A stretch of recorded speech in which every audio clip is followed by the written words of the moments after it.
ಯಜಮಾನ ನೀನೇ, ಸರ್ವ ಸೃಷ್ಟಿಯ ಕಾಯುವವ ನೀನೇ. ನನ್ನ ಹೃದಯದೊಳಿನ್ನೆನ್ನು ಸ್ತುತಿಸುವೆ, ಎಂದೆಂದು ಶಿರವಾಗಿ ನಮಿತೆ. ಹಾಲೆಲೂಯಾ, ಹಾಲೆಲೂಯಾ, ಹಾಲೆಲೂಯಾ, ಹಾಲೆಲೂಯಾ,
ವಿಶ್ವಾಸಿ ಎಂದೆಂದು ಸಿಗನು. ಆಕಾಶ ಅಳಿಯೋದರೇನು, ನಿಮ್ಮ ವಾಕ್ಯವು ಎಂದು ಅಳಿಯುವುದು. ಈ ಜೀವ ನಶಿಸಿ ಹೋದರೇನು, ವಿಶ್ವಾಸಿ ಎಂದೆಂದು ಸಿಗನು.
ಸಂಪೂರ್ಣವಾದ ನಿನ್ನ ಕೃಪೆ ಶಾಶ್ವತವಾದ ನಿನ್ನ ಕೃಪೆ, ಸಂಪೂರ್ಣವಾದ ನಿನ್ನ ಕೃಪೆ, ಶಾಶ್ವತವಾದ ನಿನ್ನ ಕೃಪೆ, ಬಾಳಿಗೆ ಬೆಳಕನ್ನು ನೀಡುವಂತ ನಿನ್ನ ಕೃಪೆ, ಬಾಳಿಗೆ ಬೆಳಕನ್ನು ನೀಡುವಂತ ನಿನ್ನ ಕೃಪೆ, ಸಂಪೂರ್ಣವಾದ ನಿನ್ನ ಕೃಪೆ, ಶಾಶ್ವತವಾದ ನಿನ್ನ ಕೃಪೆ, ಸಂಪೂರ್ಣವಾದ ನಿನ್ನ ಕೃಪೆ, ಶಾಶ್ವತವಾದ ನಿನ್ನ ಕೃಪೆ.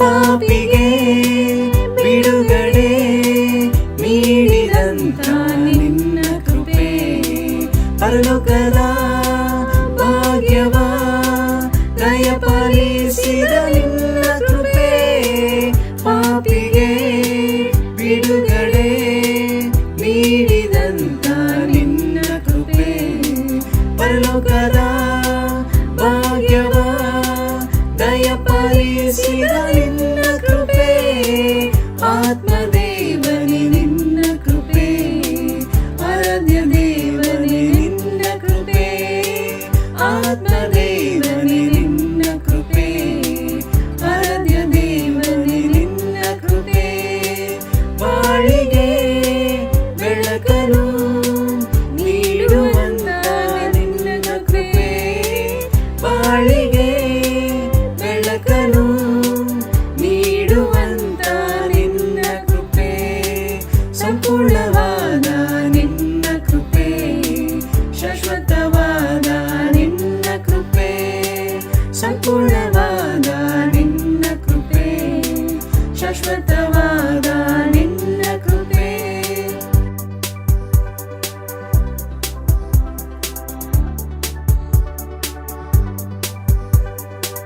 ಕರುಣೆಯ ತೋರಿದ ಪರಿಶುದ್ಧವಾದ ನಿನ್ನ ಕೃಪೆ, ನಿತ್ಯವಾದ ಮರಣದಿಂದ ಬಿಡುಗಡೆ ಮಾಡಿದ ನಿನ್ನ ಕೃಪೆ, ಕರುಣೆಯ ತೋರಿದ ಪರಿಶುದ್ಧವಾದ ನಿನ್ನ ಕೃಪೆ, ನಿತ್ಯವಾದ ಮರಣದಿಂದ ಬಿಡುಗಡೆ ಮಾಡಿದ ನಿನ್ನ ಕೃಪೆ, ಆತ್ಮದೇವನೇ ನಿನ್ನ ಕೃಪೆ, ಆರೋಗ್ಯದಾತನೇ ನಿನ್ನ ಕೃಪೆ, ಆತ್ಮದೇವನೇ ನಿನ್ನ ಕೃಪೆ, ಆರೋಗ್ಯದಾತನೇ ನಿನ್ನ ಕೃಪೆ, ಬಾಳಿಗೆ ಬೆಳಕನ್ನು ನೀಡುವಂತ ನಿನ್ನ ಕೃಪೆ, ಬಾಳಿಗೆ ಬೆಳಕನ್ನು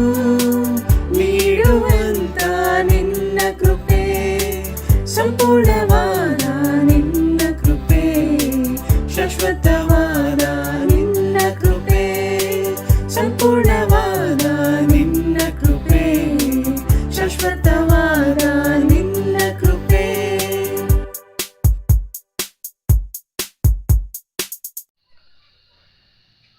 ಗುಡ್ ಮಾರ್ನಿಂಗ್ ಸಹೋದರರೇ ಹಾಗೂ ಸ್ನೇಹಿತರೆ, ಮುಂಜಾನೆಯ ನಮಸ್ಕಾರಗಳು ಸಹೋದರಿಯರೇ ಮತ್ತು ಸ್ನೇಹಿತರೆ.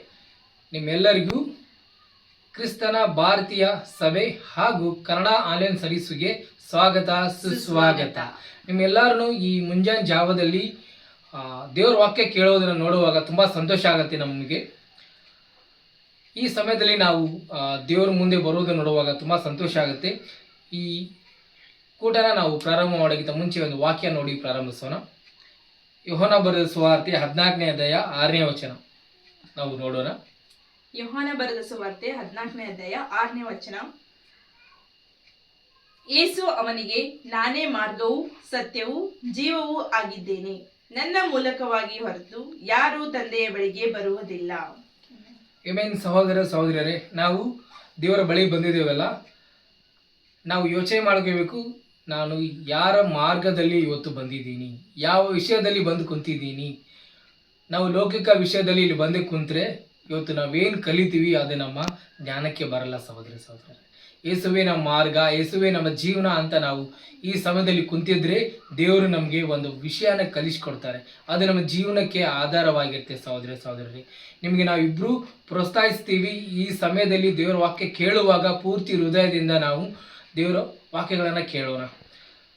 ಓಕೆ, ಈ ಸಮಯದಲ್ಲಿ ನಾವು ಈ ಕೂಟ ಪ್ರಾರಂಭ ಮಾಡೋಕ್ಕಿಂತ ಮುಂಚೆ ಪ್ರಾರ್ಥನೆ ಮಾಡಿ ಪ್ರಾರಂಭಿಸೋಣ. ಸರ್ವಶಕ್ತನಾಗಿರುವಂಥ ಕರ್ತರೆ, ಅದ್ಭುತವಾಗಿರುವಂಥ ದೇವರೇ, ನಿಮ್ಮ ನಾವು ಪರಿಶುದ್ಧವಾಗಲಿ ಅಪ್ಪ. ಈ ಸಮಯದಲ್ಲಿ ನನ್ನ ಸಹೋದರ ಸಹೋದರಿಯರು ದೇವರೇ ನಿಮ್ಮ ಕಡೆ ಗಮನವಿಟ್ಟಿಸಿದ್ದಕ್ಕಾಗಿ ನಿಮಗೆ ಬಹಳ ಕೃತಜ್ಞತೆ ದೇವರೇ.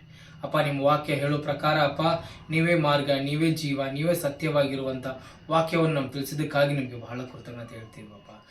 ಕೇಳಿರುವಂಥ ವಾಕ್ಯಗಳು ನಮ್ಮ ಜೀವನದಲ್ಲಿ ಅಳವಡಿಸ್ಕೊಂಡು ಅಪ್ಪ ಈ ಸಮಯದಲ್ಲಿ ನಿಮ್ಮ ಮುಂದೆ ಕೈ ಕೊಡ್ತಾ ಇದ್ದೀವಿ ದೇವರೇ. ಅಪ್ಪ, ನಮ್ಮ ಉಪಯೋಗಿಸ್ಕೊಳ್ಳಿ ನಿಮ್ಮ ಮಹಿಮೆಗಾಗಿ ದೇವರೇ. ನಿಮ್ಮ ವಾಕ್ಯಗಳನ್ನು ಕೇಳುವಾಗ ನಮ್ಮ ಬಲಪಡಿಸ್ತಿರಂತ ಬೇಡಿ ದೇವರೇ. ಚಿಕ್ಕ ಪ್ರಾರ್ಥನೆ ಯೇಸು ಪ್ರಾರ್ಥನೆ ತಂದೆ, ಆಮೆನ್.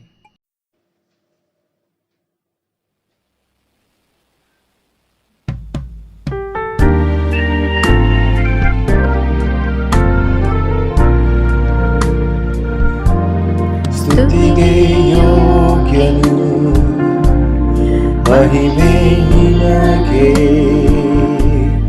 ನನ್ನ ಕರಗಳೆತ್ತಿ ಎಂದು ನಿನ್ನನ್ನೇ ಆರಾಧಿಪೆ. ಸ್ತುತಿಗೆ ಯೋಗ್ಯನು ಮಹಿಮೆ ನಿನಗೆ, ನನ್ನ ಕರಗಳೆತ್ತಿ ಎಂದು ನಿನ್ನನ್ನೇ ಆರಾಧಿಪೆ. ನೀ ಉನ್ನತ ಅದ್ಭುತವ ಮಾಡುವೆ, ನಿನ್ನ ಹಾಗೆ ಯಾರೂ ಇಲ್ಲ, ನಿನ್ನ ಹಾಗೆ ಯಾರೂ ಇಲ್ಲ. ನೀ ಉನ್ನತ ಅದ್ಭುತವ ಮಾಡುವೆ, ನಿನ್ನ ಹಾಗೆ ಯಾರೂ ಇಲ್ಲ, ನಿನ್ನ ಹಾಗೆ ಯಾರೂ ಇಲ್ಲ.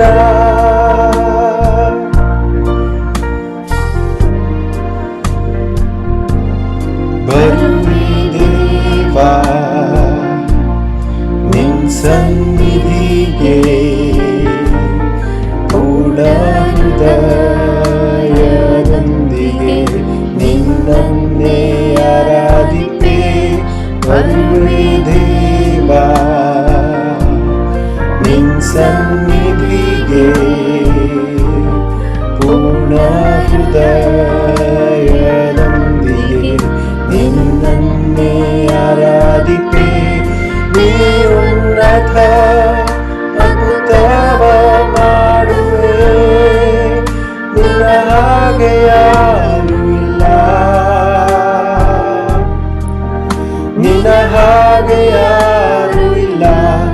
ನೀ ಉನ್ನತ ಅದ್ಭುತವ ಮಾಡುವೆ, ನಿನ್ನ ಹಾಗೆ ಯಾರೂ ಇಲ್ಲ,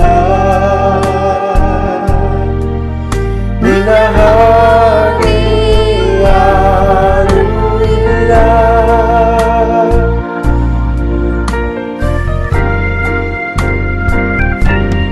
ನೀ ಉನ್ನತ ಅದ್ಭುತವ ಮಾಡುವೆ, ನಿನ್ನ ಹಾಗೆ ಯಾರೂ ಇಲ್ಲ, ನಿನ್ನ ಹಾಗೆ ಯಾರೂ ಇಲ್ಲ. ನೀ ಉನ್ನತ ಅದ್ಭುತವ ಮಾಡುವೆ, ನಿನ್ನ ಹಾಗೆ ಯಾರೂ ಇಲ್ಲ, ನಿನ್ನ ಹಾಗೆ ಯಾರೂ ಇಲ್ಲ. ನೀ ಉನ್ನತ ಅದ್ಭುತವ ಮಾಡುವೆ, ನಿನ್ನ ಹಾಗೆ ಯಾರೂ ಇಲ್ಲ, ನಿನ್ನ ಹಾಗೆ ಯಾರೂ ಇಲ್ಲ. ನೀ ಉನ್ನತ ಅದ್ಭುತವ ಮಾಡುವೆ, ನಿನ್ನ ಹಾಗೆ ಯಾರೂ ಇಲ್ಲ,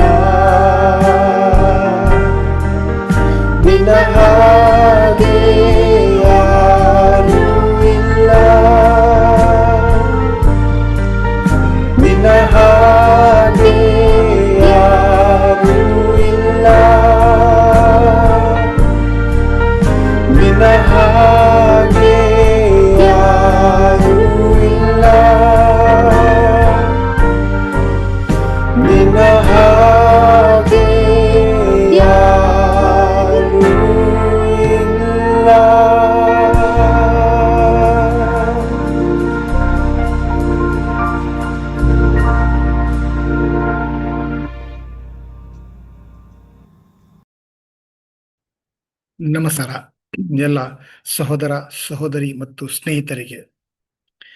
ಈ ಭಾನುವಾರ ಆರಾಧನೆಯಲ್ಲಿ ನೀವೆಲ್ಲ ಪಾಲ್ಗೊಳ್ತಾ ಇದ್ದೀರಾ. ಮತ್ತೊಮ್ಮೆ ಸುಸ್ವಾಗತ. ಜೀವನ ಅಂತ ಅಂದಾಗ ಕೆಲವು ಸಾರಿ ನಮ್ಗೆ ಅನಿಸ್ಬೋದು, ನ್ಯಾಯಕ್ಕೆ ಬೆಲೆ ಇದೆಯಾ? ನಾನು ನಿಜವಾಗ್ಲೂ ನ್ಯಾಯವಾದಿ ಆಗಿರ್ಬೇಕಾ? ನಾನು ನಿಯತ್ತಿನಿಂದ ಬದುಕಬೇಕಾ? ಈ ಪ್ರಪಂಚದಲ್ಲಿ ಇಷ್ಟೊಂದು ಮೋಸಕರವಾಗಿದೆಯಲ್ವಾ ಪ್ರಪಂಚ. ನಾನು ಎಷ್ಟು ನ್ಯಾಯವಾಗಿರ್ಬೇಕು ಅನ್ಕೊಂಡಿದ್ದೀನೋ, ಎಷ್ಟು ಒಳ್ಳೆತನದಲ್ಲಿ ಜೀವನ ಮಾಡ್ಬೇಕಂತಿದ್ದೀನೋ, ಅಷ್ಟು ಜನ ನನ್ನನ್ನು ದುರುಪಯೋಗ ಮಾಡ್ಕೊಳ್ತಾ ಇದ್ದಾರೆ. ನಾನು ಇನ್ನೂ ನ್ಯಾಯವಾದಿಯಾಗಿ ಇರಬೇಕಾ? ಯಾರು ಮೋಸ ಮಾಡ್ತಾ ಇದ್ದಾರೋ ಅವ್ರು ಇನ್ನೂ ಬಹಳ ಚೆನ್ನಾಗಿ ಜೀವನ ಮಾಡ್ತಾ ಇದ್ದಾರಲ್ವಾ, ನಾನು ಅದೇ ಥರ ಜೀವನ ಮಾಡಬೇಕಾ? ಅಥವಾ ಏನು ಮಾಡಬೇಕು ಅನ್ನೋಂತಹ ಗೊಂದಲಗಳು ನಮ್ಮಲ್ಲಿ ಬಹಳ ಸಾರಿ ಅನ್ನಿಸ್ತಾ ಇರುತ್ತೆ. ಕಷ್ಟ ನಮ್ಮೆಲ್ಲರ ಜೀವನದಲ್ಲೂ ಕೂಡ ಖಂಡಿತವಾಗ್ಲೂ ಇದ್ದೇ ಇದೆ. ಕೆಲವು ಸಾರಿ ಕ್ರೈಸ್ತರಾಗಿದ್ಮೇಲೂ ಕೂಡ ಈ ಕಷ್ಟಗಳು ಬಂದ ಅಂತಂದ್ರೆ ಎಷ್ಟು ದಿನ ಅಂತ ಈ ಕಷ್ಟ? ಓಕೆ, ಕಷ್ಟ ಆದ್ಮೇಲೆ ಆಶೀರ್ವಾದ ಬಂದು, ಮತ್ತೆ ಕಷ್ಟ ಬಂದು, ಮತ್ತೆ ಆಶೀರ್ವಾದ, ಆ ರೀತಿಲಿ ಹೋಗ್ತಾ ಇದ್ರೆ ಪರವಾಗಿಲ್ಲ. ಎಷ್ಟೋ ವರ್ಷಗಳಿಂದ ಕಷ್ಟದಲ್ಲೇ ಜೀವನ ಮಾಡ್ತಾ ಇದ್ದೀರಲ್ವಾ. ನನಗಾಗ್ಲಿ ನನ್ನ ಕುಟುಂಬಕ್ಕಾಗ್ಲಿ ಸಂತೋಷ ನೆಮ್ಮದಿನೇ ಇಲ್ವಲ್ಲ. ಇನ್ನು ಎಷ್ಟು ವರ್ಷಗಳ ತನಕ ನಾವು ಈ ರೀತಿಲಿ ಕಷ್ಟಪಡಬೇಕು? ದೇವ್ರೇ ನೀವು ಇದ್ದೀರಾ? ದೇವ್ರೇ ನೀವು ಪ್ರಾರ್ಥನೆನ ಕೇಳ್ತಾ ಇದ್ದೀರಾ? ಯಾಕೆ ನನ್ನ ಮೇಲೆ ಕನುಕರ ಪಡ್ತಾ ಇಲ್ಲ? ಈ ಭಾರ ನಾನು ಇನ್ನೂ ಎಷ್ಟು ದಿನ, ಎಷ್ಟು ವಾರ, ಎಷ್ಟು ತಿಂಗಳು, ಎಷ್ಟು ವರ್ಷ ನಾನು ಕಾಯ್ಕೊಂಡಿರ್ಬೇಕು ಭಾರ ಹೊತ್ಕೊಂಡು ಅಂತ ನಮ್ಗೆ ಒಂದ್ಸರಿ ಬೇಜಾರಾಗುತ್ತೆ ಅಲ್ವಾ. ನನಗೂ ಕೂಡ ಅನೇಕ ಸಾರಿ ಈ ರೀತಿಲಿ ಅನ್ಸುತ್ತೆ. ಕಳೆದ 2 ವಾರಗಳಿಂದ ನನಗನ್ನಿಸ್ತಾ ಇತ್ತು, ನಾನು ಹೋಗ್ತಾ ಇರೋ ದಾರಿ ಸರಿನಾ? ನನ್ನ ಅಕ್ಕಪಕ್ಕದಲ್ಲಿ ನೋಡ್ದ ಅಂತಂದ್ರೆ ಬೇರೆ ಬೇರೆ ತರ ಜೀವನ ಮಾಡ್ಕೊಂಡು ಹೋಗ್ತಾ ಇದ್ದಾರೆ.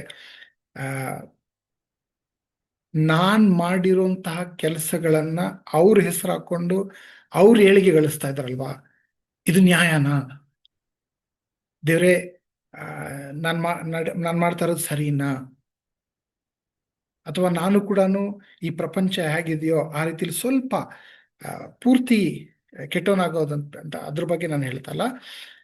ನಾನು ಕೂಡ ಸ್ವಲ್ಪ ಕಠೋರ ಹೃದಯ ಮಾಡಿಕೊಂಡು ತುಂಬ ಒಳ್ಳೆಯವನಾಗಿರ್ಲಿ, ಸ್ವಲ್ಪ ನನ್ನ ಬಗ್ಗೆನೂ ಆಲೋಚನೆ ಮಾಡಿಕೊಂಡು ನನ್ನ ಕುಟುಂಬದ ಬಗ್ಗೆನೂ ಆಲೋಚನೆ ಮಾಡಬೇಕು. ಆ ರೀತಿಲಿ ಆ ದಾರಿಗೆ ನಾನು ಹೋಗ್ಬೇಕಾ ಅನ್ನೋಂಥ ಗೊಂದಲದಲ್ಲಿ ಇರಬೇಕಾದ್ರೆ ದೇವರು ನನಗೆ ಕೆಲವು ಉತ್ತರ ಕೊಟ್ಟರು. ನನ್ನ ಪ್ರಶ್ನೆಗಳಿಗೆ ಉತ್ತರ ಕೊಟ್ಟರು, ದಾರಿ ತೋರಿಸ್ಕೊಟ್ರು. ಅದರಲ್ಲೂ ಅವರ ವಾಕ್ಯದ ಮೂಲಕ ನನಗೆ ಪ್ರಕಾಶವಾಗಿ ದಾರಿ ತೋರಿಸ್ಕೊಟ್ರು. ಅಂಥದ್ದೇ ಒಂದು ಸಂದೇಶ ನಾನು ನಿಮ್ಮ ಹತ್ರ ಇವತ್ತು ಹಂಚ್ಕೊಳ್ತಾ ಇದ್ದೀನಿ. ಶೀರ್ಷಿಕೆ ಬಂದು ದೇವರ ಕ್ಯಾಲೆಂಡರ್. ಹೆಂಗಿದೆ ದೇವರ ಕ್ಯಾಲೆಂಡರ್? ದೇವ್ರ ಹತ್ರ ಕ್ಯಾಲೆಂಡರ್ ಇದೆ. ಹಂಗಂದ್ರೆ ಏನು? ಇನ್ನಷ್ಟು ಆಳವಾಗಿ ಕಲ್ತ್ಕೊಳ್ಳೋಣ. ಅದಕ್ಕಿಂತ ಮುಂಚೆ ಒಂದು ಪ್ರಾರ್ಥನೆ ಮಾಡೋಣ. ತಂದೆ, ಪಾಪಿಗಳು ಸ್ವಾಮಿ, ನಾವು ಎಷ್ಟು ಸಹನೆ ಇರಬೇಕೋ ನಮ್ಮಲ್ಲಿ ಅಷ್ಟು ಸಹನೆ ಇಲ್ಲ ಸ್ವಾಮಿ. ನಿಮ್ಮ ಶಿಷ್ಯರಾಗಿದ್ರು ಕೂಡ ನೀವು ನಡೆಸ್ಕೊಂಡು ಹೋಗ್ತಾ ಇರೋಂಥ ದಾರಿಲಿ ಹೋಗ್ಬೇಕು ಅಂತ ನಿರ್ಧಾರ ಮಾಡಿದ್ರು ಕೂಡ ಸಹನೆ ತಪ್ಪಿ ಕೆಲವು ಸಾರಿ ನಾವು ಗೊಂದಲದಲ್ಲಿ, ಕನ್ಫ್ಯೂಷನ್ ಅಲ್ಲಿ ಏನ್ ಮಾಡ್ಬೇಕು ಗೊತ್ತಿಲ್ದಿರ, ದಿಕ್ಕು ಸೋಚ್ತೀರ, ಬಿಟ್ಕೊಟ್ಬಿಡೋಣ ಅನ್ನೋಂತಹ ಅಸಹಾಯಕ ಸ್ಥಿತಿಯಲ್ಲಿ ಇರುವಂತಹ ಮನುಷ್ಯರು ನಾವು. ಆದ್ರೂ ನಮಗೋಸ್ಕರ, ನಮ್ಮಂಥವ್ರಿಗೋಸ್ಕರ ಅಂತಾನೆ ನಿಮ್ಮ ವಾಕ್ಯಗಳು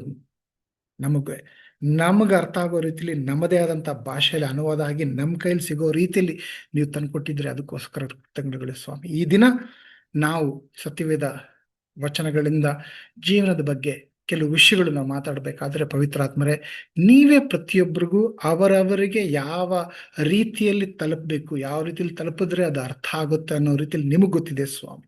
ಆ ರೀತಿಯಲ್ಲಿ ನೀವು ತಲುಪಿಸ್ತೀರಾ. ಎಲ್ಲರಿಗೂ ಮಾರ್ಗದರ್ಶನ ಸಿಗುತ್ತೆ.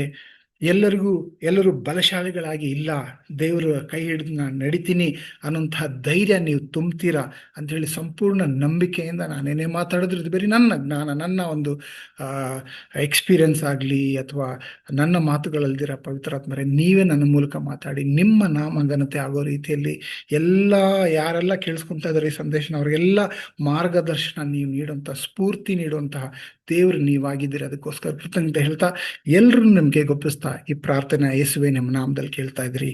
ಆಮೇನ್. ದೇವರು ಅನ್ನುವಂತಹ ಪದಾನೇ ಇಲ್ಲದೆ ಇರುವಂತಹ ಒಂದು ಪುಸ್ತಕ ಬೈಬಲಲ್ಲಿದೆ. ಎಷ್ಟು ಜನಕ್ಕೆ ಗೊತ್ತಿದೆಯೋ ಗೊತ್ತಿಲ್ವೋ ನನಗೆ ಗೊತ್ತಿಲ್ಲ. ಪ್ರಾರಂಭದಲ್ಲಿ ಇದ್ರ ಬಗ್ಗೆ ತಿಳ್ಕೊಂಡಾಗ ನನಗೆ ಆಶ್ಚರ್ಯ ಆಯಿತು. ದೇವರು ಅನ್ನೋಂಥ ಪದಾನೇ ಇಲ್ದಿರುವಂಥ ಪುಸ್ತಕ ಬೈಬಲಲ್ಲಿ ಇದೆಯಾ ಅಂತ. ಆಮೇಲೆ ಹುಡುಕ್ ನೋಡ್ದಂದ್ರೆ ಹೌದು, ಇಲ್ಲ. ಆದರೂ ದೇವರು ಅನ್ನೋಂಥ ಪದ ಇಲ್ಲ ಅಂದ್ರೂ ಕೂಡ ಇಡೀ ಪುಸ್ತಕದಲ್ಲಿ ದೇವರ ಹೆಜ್ಜೆಗಳು, ದೇವರ ಹಸ್ತ ನಮಗೆ ಕಾಣಿಸ್ತಾ ಇರುತ್ತೆ. ನಾನು ಅವಾಗಲೇ ಹೇಳಿದ್ನಲ್ಲ, ನಮ್ಮ ಜೀವನದಲ್ಲಿ ದೇವರು ಮೌನವಾಗಿದ್ದಾರೇನೋ ಅಂತ ಅನ್ಸುತ್ತೆ. ಈ ಪುಸ್ತಕದಲ್ಲಿ ಕೂಡ ದೇವರು ಅಂತ ಪದಾನೇ ಇಲ್ಲ, ಅವ್ರು ಮೌನವಾಗಿದ್ದಾರೇನೋ ಅಂತ ಅನ್ಸುತ್ತೆ. ಆದರೆ ಸದಾ ದೇವರ ಕೈ ನಮ್ಮನ್ನ ಕಾಪಾಡ್ತಾ ಇರುತ್ತೆ ಅಂತ ತೋರಿಸ್ಕೊಡುವಂಥ ಒಂದು ಪುಸ್ತಕ. ಅದರಲ್ಲಿ ಮೊರ್ದೆಕಾಯನು ಅನ್ನುವಂತಹ ವ್ಯಕ್ತಿಯ ಜೀವನದಿಂದ ನಾವು ಕಲಿಯೋಣ. ಅವ್ರ ಜೀವನದಲ್ಲಿ ಯಾವ ರೀತಿಯಲ್ಲಿ ದೇವರು ತಿರುವು ಸಂಪೂರ್ಣವಾಗಿ ತಲೆ ಕೆಳಗಾಳಿಗೆ ಅಂತಾರಲ್ಲ ಆ ಥರ ತಿರುವು ತಗೊಂಡು ಬರ್ತಾರೆ. ಅವರ ಜೀವನದಿಂದ ನಾವು ಕಲ್ತ್ಕೊಳ್ಳೋಣ. ಯಾರು ಮೊರ್ದೆಕಾಯ? ಅದ್ರ ಬಗ್ಗೆ ತಿಳ್ಕೊಳ್ಳೋಕ್ಕಿಂತ ಮುಂಚೆ ಯಾಕೆ ನಮ್ಗೆ ಇಷ್ಟೊಂದು ಸಹನೆ ನಾವು ಕಳ್ಕೊಳ್ತೀರಿ ನಮ್ಮ ಜೀವನದಲ್ಲಿ? ನಮ್ಮ ಜೀವನ ನಡ್ಸ್ಕೊಂಡು ಹೋಗ್ತಾ ಇರಬೇಕಾದ್ರೆ ಯಾಕೆ ನಾವು ಸಹನೆ ಕಳ್ಕೊಳ್ತೀರಿ ಅಂದರೆ, ನಾವು ಗಡಿಯಾರ ನೋಡ್ಕೊಂಡು ಬದುಕ್ತಾ ಇರ್ತೀವಿ. ಈ ಟೈಮಲ್ಲಿ ಹಿಂಗೆ ಆಗಬೇಕು, ಈ ಟೈಮ್ ಪ್ರಕಾರ ನಾವು ನಡಿಬೇಕು. ನಾವು ಅನ್ಕೊಂಡಿದ್ರೆ ಅಯ್ಯೋ ಈಗ ಸಾಲ ಕೇಳೋರು ಬರ್ತಾ ಇದ್ದಾರೆ, ಆ ಸಾಲ ಕೇಳೋರು ಬರೋಕ್ಕಿಂತ ಮುಂಚೆ ನಮಗೇನಾದ್ರು ದುಡ್ಡು ಬರಬೇಕು, ಅವ್ರ ಸಾಲ ಆ ಕಂತು ಕಟ್ಬಿಡ್ಬೇಕು, ನಾವು ಆ ಟೈಮ್ಗೆ ಅದು ಆಗ್ಬಿಡ್ಬೇಕು. ಆವಾಗ ನಮಗೆ ನೆಮ್ಮದಿ ಇರುತ್ತೆ. ಅದಾಗಿಲ್ಲ ಅಂತಂದ್ರೆ ಅಯ್ಯೋ ಏನಾಗುತ್ತೆ ಆತಂಕ, ಒತ್ತಡ, ನಮಗೆಲ್ಲಾನು ಅವಸರದಲ್ಲೇ ಬೇಕು. ಈ ಟೈಮ್ ಪ್ರಕಾರ ನಾವು ಗಡಿಯಾರ ನೋಡ್ಕೊಂಡು ನಮ್ಮ ಜೀವನ ನಡ್ಸ್ಕೊಂಡು ಹೋಗ್ಬೇಕು. ಆ ಟೈಮ್ಗೆ ಅದಾಗಿಲ್ಲ ಅಂತಂದ್ರೆ ನಾವು ಸಹನೆ ಕಳ್ಕೊಂಡು. ಸೊ ನಾವು ಮನುಷ್ಯರು ಗಡಿಯಾರ ನೋಡ್ಕೊಂಡು ಜೀವನ ಮಾಡ್ತಾ ಇರ್ತೀವಿ. ಆದರೆ ದೇವ್ರ ಹತ್ರ ಒಂದು ಕ್ಯಾಲೆಂಡರ್ ಇರುತ್ತೆ. ಅವರು ಆ ಕ್ಯಾಲೆಂಡರ್ ಪ್ರಕಾರ ನಡ್ಸ್ಕೊಂಡು ಹೋಗ್ತಾ ಇರ್ತಾರೆ ಈ ಜಗತ್ತನ್ನ. ಯಾವ ಸಮಯಕ್ಕೆ ಏನಾಗಬೇಕು,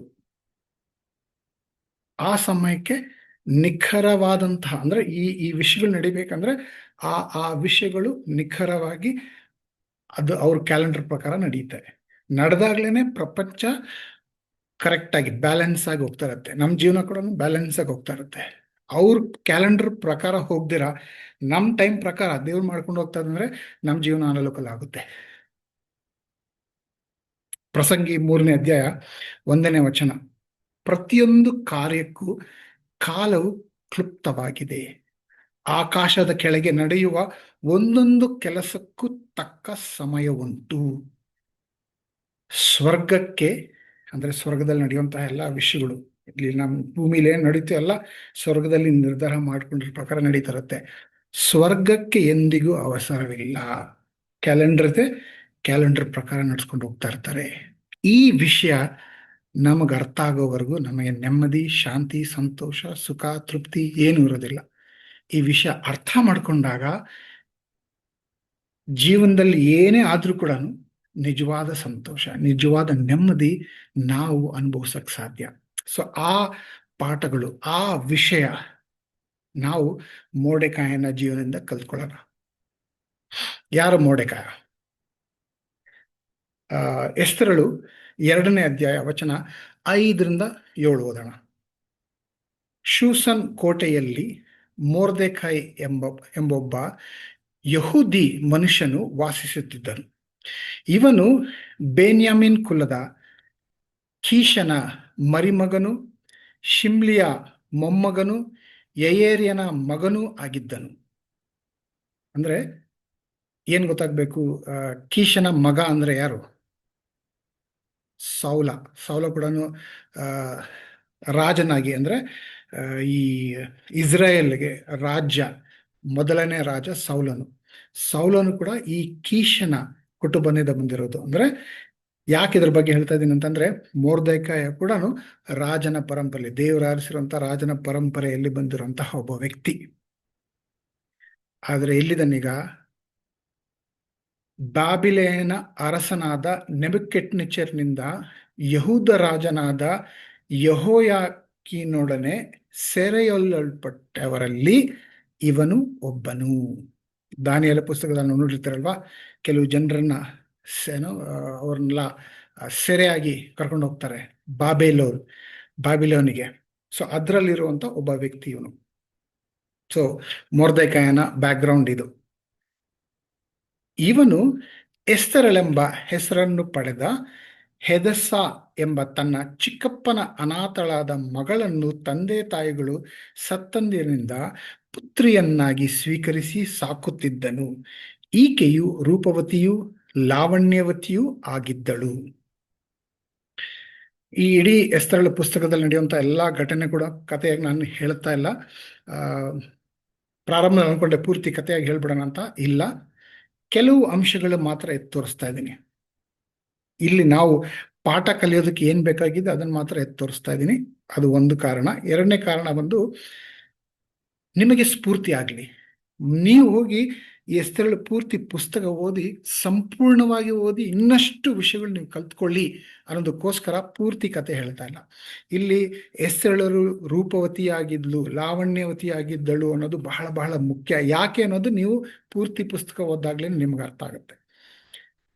ಇಲ್ಲಿ ಇವರು ಸಾಕ್ತಾ ಇದ್ರು, ಯಾಕೆ ಸಾಕ್ತಾ ಇದ್ರು ಅನ್ನೋದು ಕೂಡ ಈ ಕತೆ ಪೂರ್ತಿ ಓದಾಗ್ಲೇ ನಮಗೆ ಗೊತ್ತಾಗುತ್ತೆ. ಸೊ ಇಲ್ಲಿ ಮೊರ್ದೆಕಾಯನ ಇಂಟ್ರಡಕ್ಷನ್ ಆಗ್ತಾ ಇದೆ ಈ ಕಥೆಯಲ್ಲಿ ನಮಗೆ. ಸೊ ಅಲ್ಲಿಂದ ಶುರು ಮಾಡ್ಕೊಂಡು ಹೋಗೋಣ.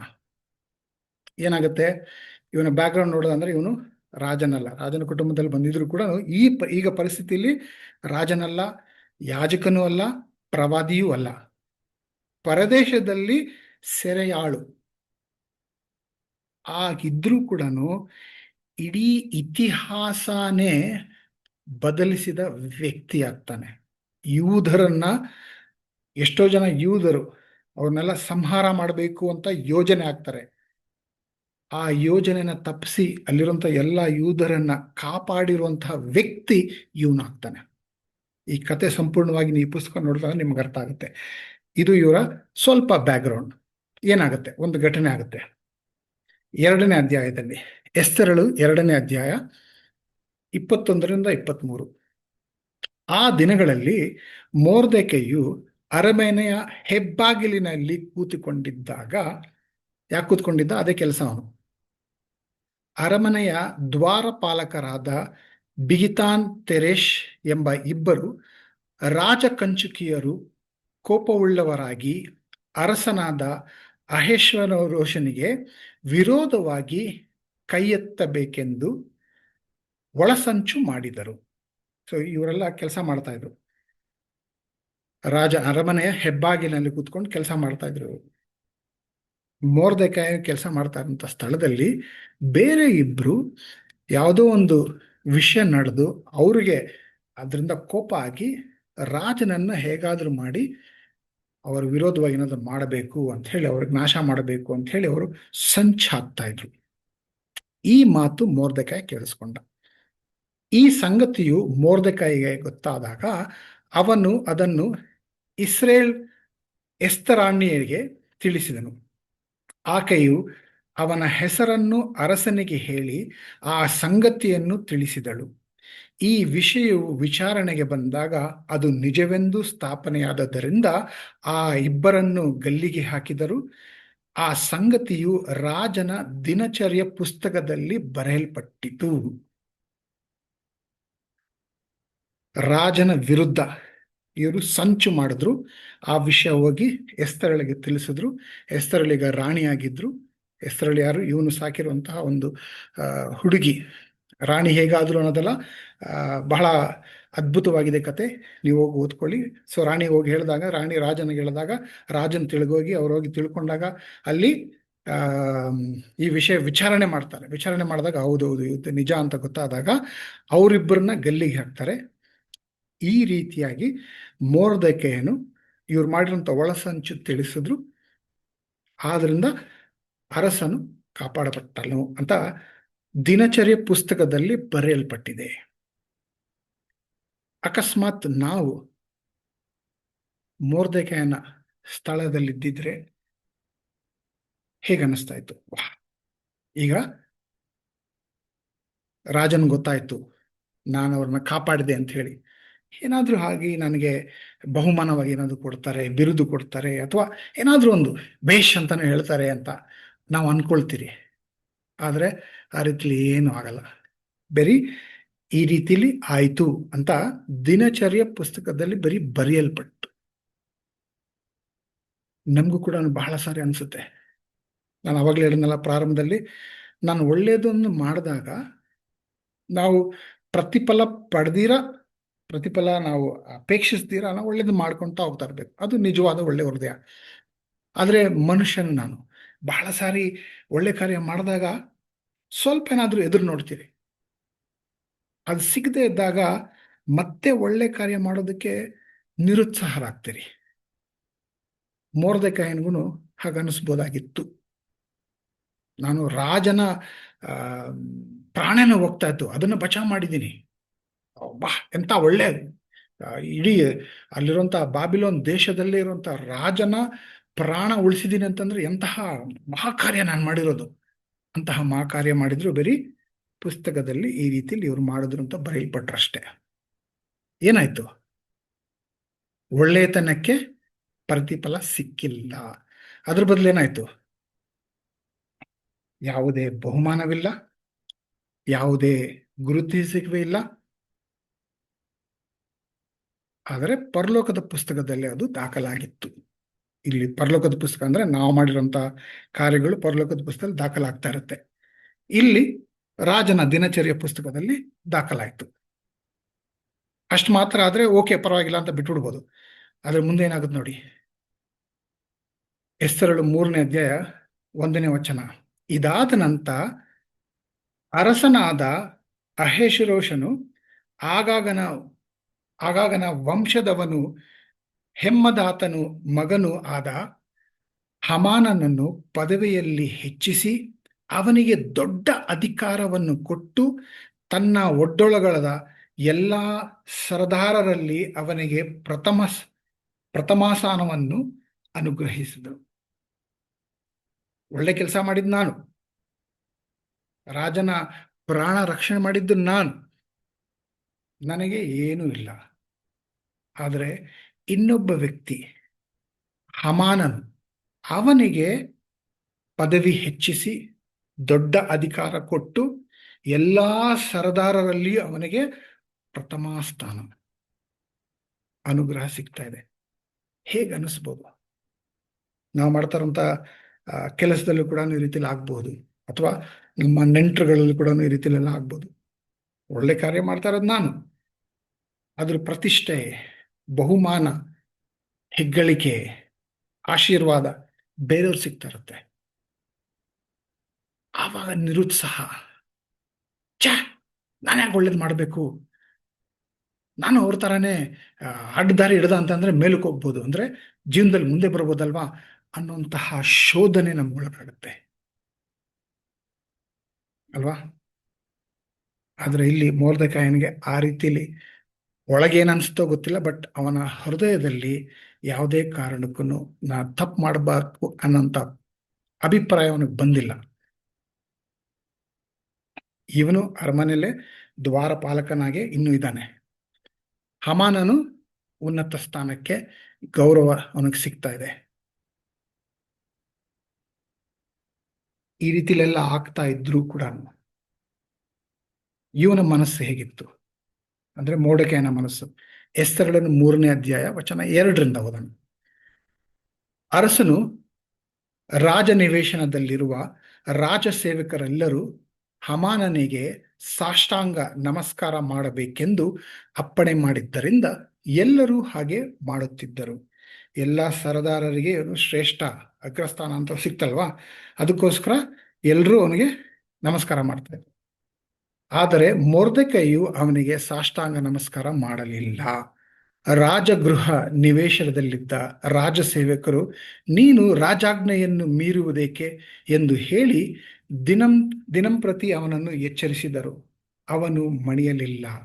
ಆದುದರಿಂದ ಅವರು ತಾನು ನೆನ್ನುವ ಮೊರ್ದೆಕೈಯ ಹೆಮ್ಮೆಯ ಹಠವು ಸಾಗುವುದೇನೋ ನೋಡೋಣ ಎಂದುಕೊಂಡು ಅದನ್ನು ಹಾಮಾನನಿಗೆ ತಿಳಿಸಿದರು.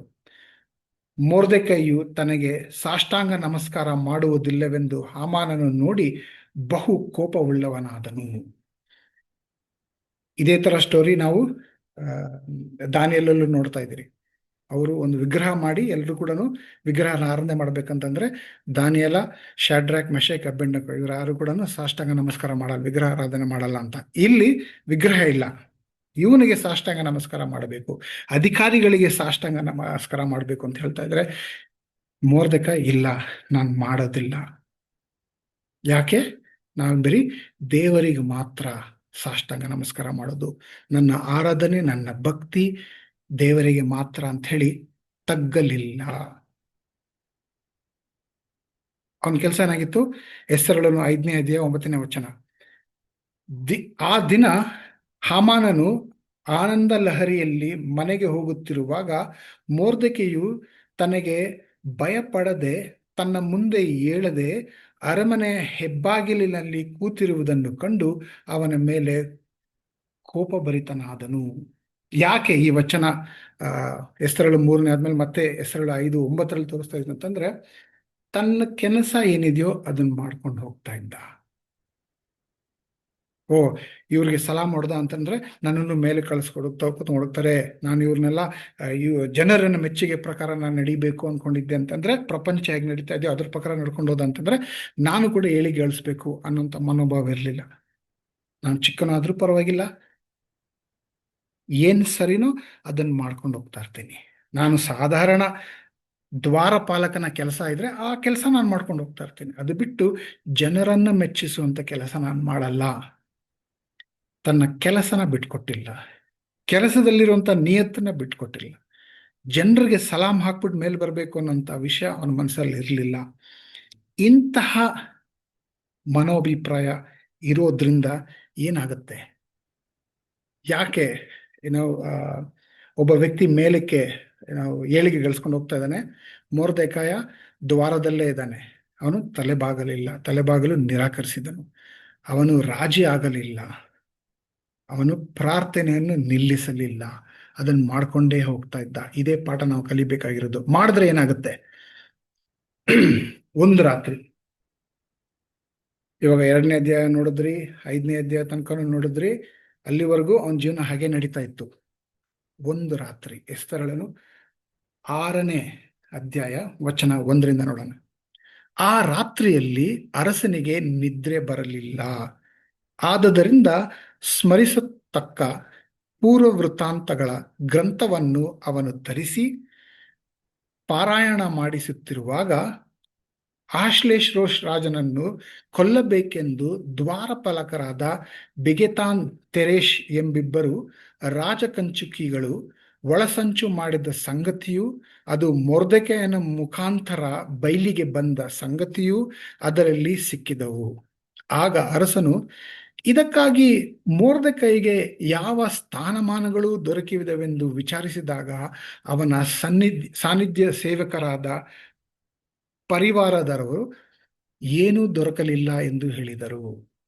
ಸೊ ಗಮನಿಸಿ, ಮನುಷ್ಯರೆಲ್ಲರೂ ಮರ್ತೋಗ್ಬಿಟ್ಟಿದ್ದಾರೆ, ದೇವರು ನೆನಪಿಸ್ಕೊಂಡಿದ್ದಾರೆ. ನಾನು ಅವಾಗಲೇ ಹೇಳಿದ, ನಾವು ಗಡಿಯಾರ ನೋಡ್ಕೊಂಡು ಜೀವನ ಮಾಡ್ಕೊಳ್ತಾ ಇರ್ತಾರೆ, ದೇವರ ಕ್ಯಾಲೆಂಡರೇ ಬೇರೆ ಇರುತ್ತೆ.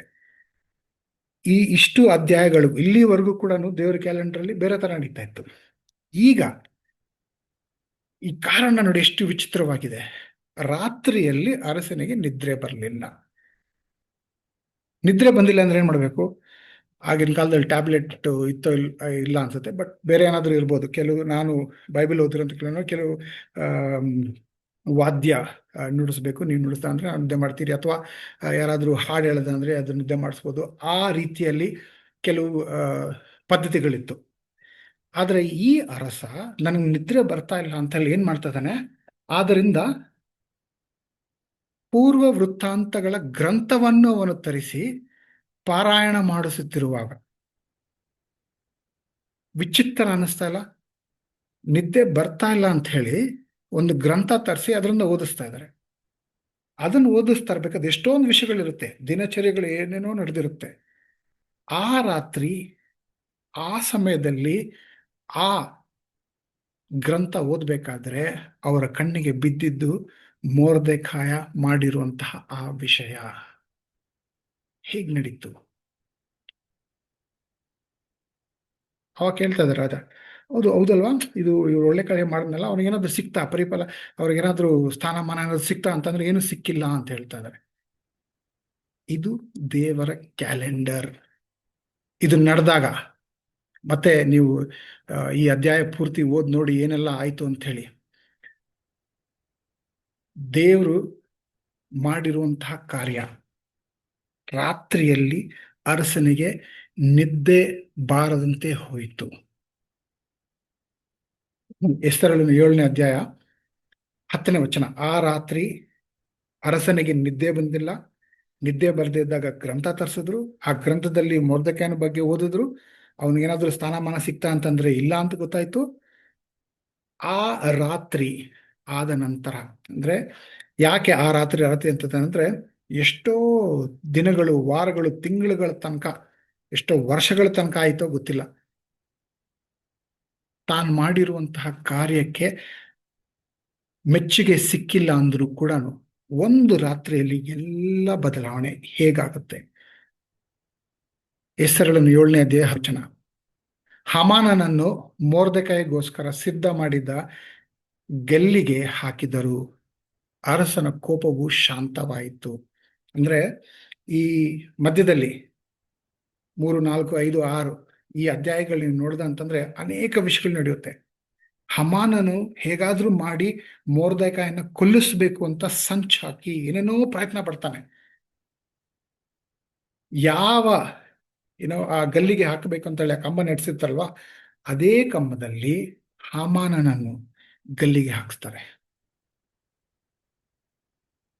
ಸಂಪೂರ್ಣ ಬದಲಾವಣೆ, ಮಹಾನ್ ಬದಲಾವಣೆ ಆ ರಾತ್ರಿ ದೇವ್ರು ತಗೊಂಡ್ ಬರ್ತಾ ಇರೋದು. ಹಾಮಾನನ್ನು ಗಲ್ಲಿಗೆ ಹಾಕಿಸೋದು ಮಾತ್ರ ಅಲ್ಲ, ಎಸ್ತರಳನ್ನು 8ನೇ ಅಧ್ಯಾಯ ವಚನ 1, 2. ಆ ದಿನದಲ್ಲಿ ಅರಸನಾದ ಅಹಷ್ವೇರೋಷನು ಯಹೂದ್ಯರ ವೈರಿಯಾದ ಹಾಮಾನನ ಮನೆಯನ್ನು ಎಸ್ತರ್ ರಾಣಿಗೆ ಕೊಟ್ಟನು. ಆಕೆಯು ಮೊರ್ದೆಖಾಯಿಗೆ ತನಗೂ ಇರುವ ಸಂಬಂಧವನ್ನು ತಿಳಿಸಿದ್ದರಿಂದ ಅರಸನು ಮೊರ್ದೆಖಾಯನನ್ನು ಒಡ್ಡೋಲಗಳಲ್ಲಿ ಸೇರಿಸಿ ತಾನು ಹಾಮಾನನಿಂದ ತಗ್ಗಿಸಿದ್ದ ತನ್ನ ಮುದ್ರೆಯುಂಗರವನ್ನು ಅವನಿಗೆ ಕೊಟ್ಟನು. ಎಸ್ತರಳು ಹಾಮಾನನ ಮನೆಯ ಆಡಳಿತವನ್ನು ಅವನಿಗೆ ಒಪ್ಪಿಸಿದಳು. ದ್ವಾರಪಾಲಕನಾಗಿದ್ದ, ಅಲ್ಲಿಂದ ಸ್ಟ್ರೈಟ್ ಆ ಅರಮನೆ ನಡೆಸ್ಕೊಂಡು ಹೋಗಂತ ಹಾಮಾನನ್ ಇದ್ದಂತಹ ಅರಮನೆ ಆಡಳಿತ ಈಗ ಮೊರ್ದೆಖಾಯನಿಗೆ ಸಿಗ್ತಾ ಇದೆ. ಅಷ್ಟು ಮಾತ್ರ ಅಲ್ಲ, ಎಸ್ತರಳು 10ನೇ ಅಧ್ಯಾಯ 3ನೇ ವಚನ ನೋಡಿ. ಯಹೂದ್ಯನಾದ ಆ ಮೊರ್ದೆಖಾಯನಾದರೋ ರಾಜ್ಯದಲ್ಲಿ ಅರಸನಾದ ಅಹಷ್ವೇರೋಷನಿಗೆ ದ್ವಿತೀಯ ಸ್ಥಾನವಂದವನು, ಯಹೂದ್ಯರಲ್ಲಿ ಸನ್ಮಾನಿತನು, ತನ್ನ ಬಂಧು ಜನ ಸಮೂಹಕ್ಕೆ ಪ್ರೀತಿ ಪಾತ್ರನು, ಸ್ವಜನರ ಹಿತಚಿಂತಕನು, ಸ್ವಕುಲದವರೆಲ್ಲರಿಗೋಸ್ಕರ ಸುಖ ಪ್ರಾರ್ಥನಾಪನು ಆಗಿದ್ದನು. ರಾಜನ ದ್ವಿತೀಯ ಸ್ಥಾನಕ್ಕೆ ದೇವರು ಮೊರ್ದೆಖಾಯನನ್ನ ಹೆಚ್ಚಿಸ್ತಾ ಇದ್ದಾರೆ. ಇದೆಲ್ಲ ಆಗಿದ್ದು ಆ ರಾತ್ರಿ. ಅರಸನಿಗೆ ನಿದ್ದೆ ಬಾರದಂತಹ ಕಾರಣವಾಗಿ ಇಡೀ ತಲೆ ಕೆಳಗಾಗುತ್ತಂತಾರಲ್ವಾ, ಆ ಥರ ಹಾಮಾನನು ಮೇಲಕ್ಕೆ ಹೋಗ್ತಿದ್ದ. ಅಂದ್ರೆ ಆ ಸ್ಥಾನದಲ್ಲಿ ಅವನ ಸ್ಥಾನ ಮೇಲಕ್ಕೆ ಹೋಗ್ತಾ ಇತ್ತು. ಆ ರಾತ್ರಿ ಆದ ನಂತರ ಅವನಿಗೆ ಗಲ್ಲಿಗೆ ಏರಿಸಿ ಈಗ ಇವನನ್ನ ಆ ಒಂದು ಅರಮನೆ ಆಡಳಿತವನ್ನು ಕೊಡಿಸಿ, ಅಷ್ಟೇ ಅಲ್ಲ, ರಾಜನಿಗೆ ನೆಕ್ಸ್ಟ್ ದ್ವಿತೀಯ ಸ್ಥಾನವನ್ನು ಮೊರ್ದೆಖಾಯನಿಗೆ ಸಿಗ್ತಾ ಇದೆ. ದೇವರು ಆ ರೀತಿಯಲ್ಲಿ ಮಾಡಿದ್ರು. ಯಾಕೆ ನಾನು ಈ ಕತೆ, ಈ ಘಟನೆ, ಈ ವಿಷಯ ಸತ್ಯದಿಂದ ನಮ್ಮೆಲ್ರಿಗ ಹತ್ರ ಹಂಚ್ಕೊತಾ ಇದ್ದೀನಿ? ನಮ್ಮೆಲ್ರಿಗೂ ಅಂತ ಯಾಕೆ ಹೇಳ್ತಾ ಇದ್ದೀನಿ ಅಂತಂದ್ರೆ, ನನಗೂ ಸೇರಿ ಈ ಒಂದು ಪಾಠನ ನಾನು ಎಲ್ಲರ ಹತ್ರ ಹಂಚ್ಕೊಳ್ತಾ ಇರೋದೇನಂತಂದ್ರೆ, ನಮ್ಗನ್ನಿಸ್ತಾ ಇರ್ಬೋದು ಅನ್ಯಾಯ ಆಗ್ತಾ ಇದೆ, ನನಗೆ ನ್ಯಾಯ ಸಿಗ್ತಾ ಇಲ್ಲ, ದೇವರೇ ಇನ್ನೆಷ್ಟು ದಿನಗಳು, ವರ್ಷಗಳು ನಾನು ನ್ಯಾಯ ನ್ಯಾಯ ಅನ್ಕೊಂಡು ಒಳ್ಳೆಯವನಾಗಿ ಇರೋದು, ನೀತಿವಂತಿಕೆ ಬಿಟ್ಕೊಡ್ದಿರ ಇನ್ನೆಷ್ಟು ವರ್ಷಗಳ ಕಾಲ ಅಂತ ಅನ್ನಿಸ್ತಾ ಇರೋರಿಗೆಲ್ಲರಿಗೂ ಕೂಡ, ಅನ್ಯಾಯ ಆಗ್ತಾ ಇದೆ ಅಂತ ನಮ್ಗೆ ಅನ್ನಿಸ್ತಾ ಇದ್ರೆ ಎಲ್ಲರಿಗೂ ಕೂಡ ಮೊರ್ದೆಕಾಯನ ಜೀವನ ಒಂದು ದೊಡ್ಡ ಪಾಠವಾಗಬೇಕು. ದೇವರ ಕ್ಯಾಲೆಂಡರ್ ಇದೆ. ಆ ಕ್ಯಾಲೆಂಡರ್ ಪ್ರಕಾರ ನಡೆಯೋ ತನಕ ನಾವು ಸಹನೆಯಿಂದ ನಾವು ಏನ್ ಮಾಡ್ತಾ ಇದ್ರೋ ಅದನ್ನ ಮಾಡ್ಕೊಂಡು ಹೋಗ್ತಾ ಇರಬೇಕು. ನಾನೇನ್ ಕೆಲಸ ಮಾಡಬೇಕು, ನಾನು ಕಲ್ತಿರೋಂಥ ಪಾಠ ಇದೆ. ಅನ್ಯಾಯ ಆಗ್ತಾ ಇದ್ರೂ ಪರವಾಗಿಲ್ಲ, ನಾನು ನ್ಯಾಯ ಮಾಡ್ಕೊಂಡು ಹೋಗ್ತಾ ಇರಬೇಕು. ನಾನು ದೇವರು ನಡೆಸಿಕೊಟ್ಟಂತಹ ದಾರಿಯಲ್ಲಿ ನಾನು ನೋಡ್ಕೊಂಡು ಹೋಗ್ತಾ ಇರಬೇಕು. ಮೊರ್ದೆಕಾಯನಿಗೆ ಅಲ್ಲಿ ಅವನಿಗೆ ಸೆರೆಯವನಾಗಿದ್ರು ಕೂಡ, ದ್ವಾರಪಾಲಕನಾಗಿ ಅವನು ಕೆಲಸ ಕೊಟ್ಟಿದ್ರು, ಆ ಕೆಲಸ ಅವನು ಒಳ್ಳೇದು ಮಾಡಿದಾಗ್ಲೂ ಕೂಡ ಪ್ರತಿಫಲ ಸಿಕ್ಕಿಲ್ಲ ಅಂತಂದ್ರೆ ಆದ್ರೂ ಪರವಾಗಿಲ್ಲ, ನನ್ನ ಕೆಲಸ ನಾನು ನಿಯತ್ತಿನಿಂದ ಮಾಡ್ಕೊಂಡು ಹೋಗ್ತಾ ಇದ್ದೀನಿ ಅನ್ನೋಂಥ ಮನೋಭಾವ ಒಂದಿತ್ತು. ಆ ಮನೋಭಾವ ನಮ್ಮೆಲ್ಲರಲ್ಲೂ ಕೂಡ ಇರಬೇಕು. ನನ್ನ ಕೆಲಸ ನಾನು ಬಿಟ್ಕೊಡ್ಬಾರ್ದು. ದೇವರು ನನ್ನಿಂದ ಏನ್ ಅಪೇಕ್ಷಿಸ್ತಾ ಇದ್ರೋ ಅದನ್ನ ಮಾಡೋದನ್ನ ನಾನು ನಿಲ್ಲಿಸಬಾರ್ದು ಅನ್ನೋಂಥ ಪಾಠ ನಾವು ಕಲ್ತ್ಕೋಬೇಕು. ನಾನು ಮಾಡ್ಬೇಕಾಗಿರೋ ಕೆಲಸ ನಾನು ಮಾಡ್ಕೊಂಡು ಹೋಗ್ತಾ ಇದ್ದಂತಂದ್ರೆ ಸರಿಯಾದ ಸಮಯದಲ್ಲಿ, ನನಗೆ ಸರಿಯಾದ ಸಮಯ ಅಂತ ಅನ್ಸ್ತಲ್ಲ, ದೇವರ ಕ್ಯಾಲೆಂಡ್ರಲ್ಲಿ ಆ ಸಮಯ ಅಂತ ಬರುತ್ತಲ್ಲ, ಸೂಕ್ತವಾದಂಥ ಸಮಯ, ನಿಖರವಾದಂಥ ಸಮಯ, ಆ ಸಮಯದಲ್ಲಿ ದೇವರು ಎಲ್ಲವನ್ನು ಕೂಡ ಮಹಾನ್ ಬದಲಾವಣೆ ಮಾಡ್ತಾರೆ.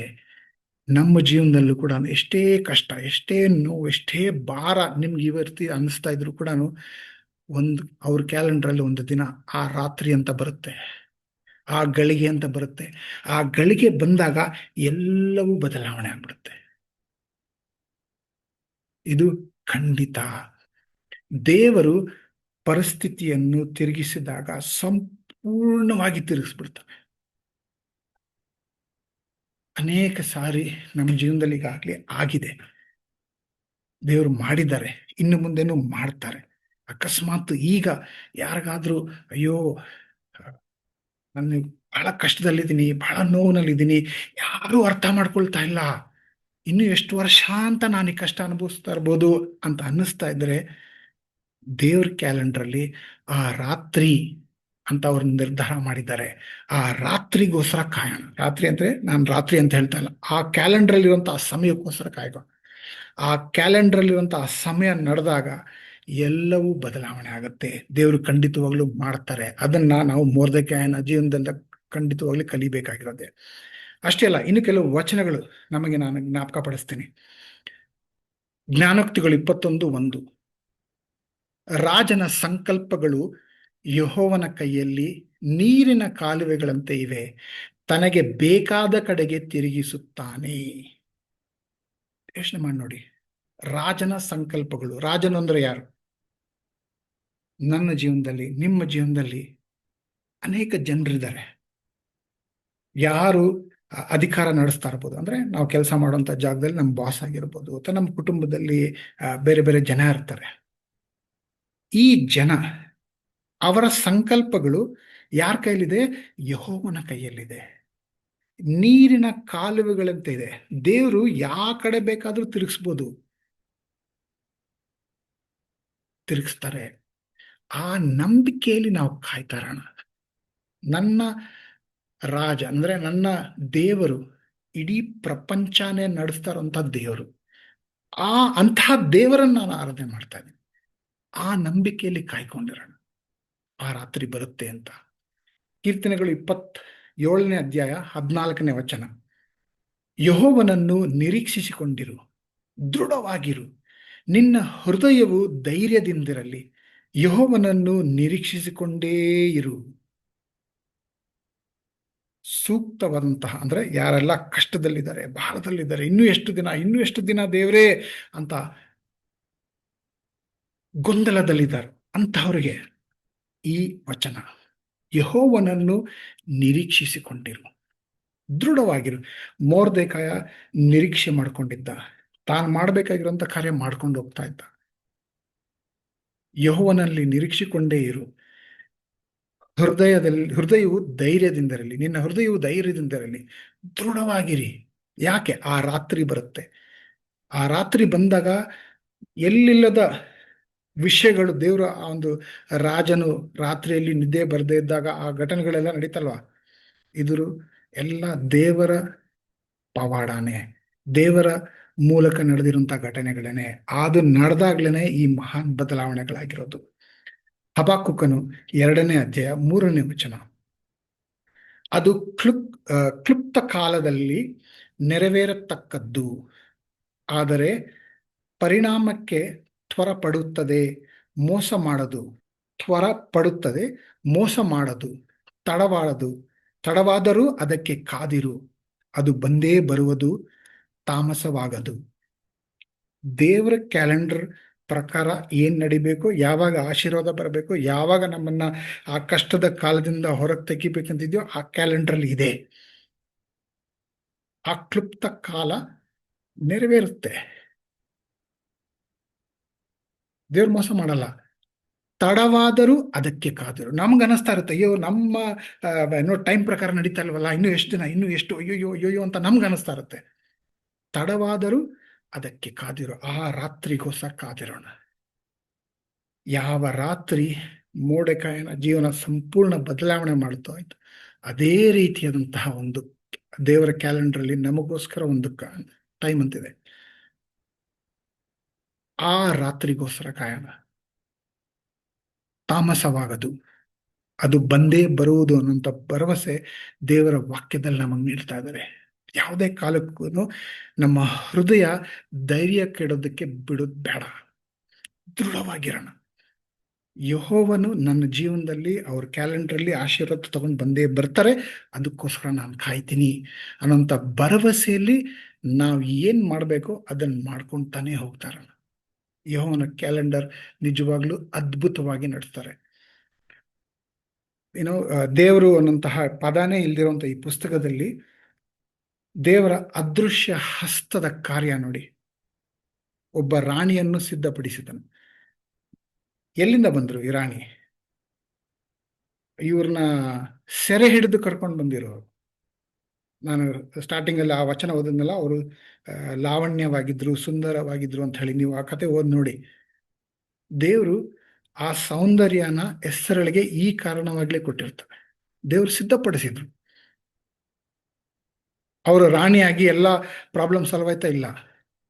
ರಾಜನ ನಿದ್ದೆಯನ್ನು ಕೆಡಿಸಿದನು. ದೇವರ ಅದೃಶ್ಯ ಹಸ್ತ ನೋಡಿ ಯಾವ ರೀತಿಯಲ್ಲಿ ಕೆಲಸ ಮಾಡ್ತಾ ಇದೆ ಈ ಒಂದು ಕಥೆಯಲ್ಲಿ, ಈ ಒಂದು ಪುಸ್ತಕದಲ್ಲಿ, ಈ ಒಂದು ಗ್ರಂಥದಲ್ಲಿ. ಸರಿಯಾದ ಸಮಯದಲ್ಲಿ ಪುಸ್ತಕ ಓದಿಸಿದನು. ಯಾರಾದ್ರೂ ನಿದ್ದೆ ಬಂದಿಲ್ಲ ಅಂದ್ರೆ ಪುಸ್ತಕ ಓದಿಸ್ತಾರ, ಅದು ರಾಜ. ಏನೇನೋ ಮಾಡಿಸ್ಬೋದಾಗಿತ್ತು, ಆದ್ರೆ ಆ ಸಮಯದಲ್ಲಿ ಆ ಆಲೋಚನೆ, ಆ ರಾಜ್ಯಕ್ಕೆ ಆ ರಾತ್ರಿ ಯಾರು ತಗೊಂಡ್ ಬಂದ್ರು? ದೇವರು. ಈ ಅದೃಶ್ಯದ ಹಸ್ತ ನಮ್ಮ ಜೀವನದಲ್ಲೂ ಕೂಡ ಅದ್ಧೂರಿಯಾಗಿ ಕೆಲಸ ಮಾಡ್ತಾನೆ ಇದೆ. ನಮಗ್ ಕಾಣಿಸ್ದೇ ಇರ್ಬೋದು, ಆದ್ರೆ ಅವ್ರ ಕ್ಯಾಲೆಂಡರ್ ಪ್ರಕಾರ ಅವರು ಕಾರ್ಯಗಳು ಮಾಡ್ಕೊಂಡೇ ಹೋಗ್ತಾ ಇರ್ತಾರೆ. ಅವ್ರ ಕ್ಯಾಲೆಂಡರ್ ಅಲ್ಲಿ ಏನ್ ನಡೀತಾ ಇದೆಯೋ ಅದು ಸರಿಯಾದ ವಿಷಯ, ನಮ್ಮ ಒಳಿತಿಗೋಸ್ಕರನೇ ಅನ್ನುವಂಥ ಭರವಸೆ ನಾವು ಬಿಟ್ಕೊಡೋದು ಬೇಡ. ದೇವರು ರಾಜನ ನಿದ್ದೆಯನ್ನು ಈ ವಿಷಯ ನೋಡಿ, ದೇವರು ರಾಜನ ನಿದ್ದೆಯನ್ನು ನಿಯಂತ್ರಿಸಬಲ್ಲವನಾದರೆ ನಮ್ಮ ಜೀವನದ ಸಮಸ್ಯೆಗಳನ್ನು ನಿಯಂತ್ರಿಸಬಲ್ಲವರು ಹೌದಲ್ವಾ? ಒಬ್ಬ ರಾಜ ಅವನ ನಿದ್ದೆ ಕೆಡಿಸಿ ಆ ಪುಸ್ತಕ ಓದಿಸು ಇದೆಲ್ಲ ಮಾಡಿಸ್ತಾ ಇರ್ಬೇಕಂದ್ರೆ ನಮ್ಮ ಜೀವನದಲ್ಲಿರುವಂಥ ಸಮಸ್ಯೆಗಳನ್ನು ಕೂಡ ಖಂಡಿತವಾಗ್ಲೂ ನಿಯಂತ್ರಿಸ್ತಾನೆ. ಈ ವಿಷಯ ಮಾತ್ರ ಅಲ್ಲ, ಇನ್ನೊಂದು ವಿಷಯ ಗಮನಿಸಿ.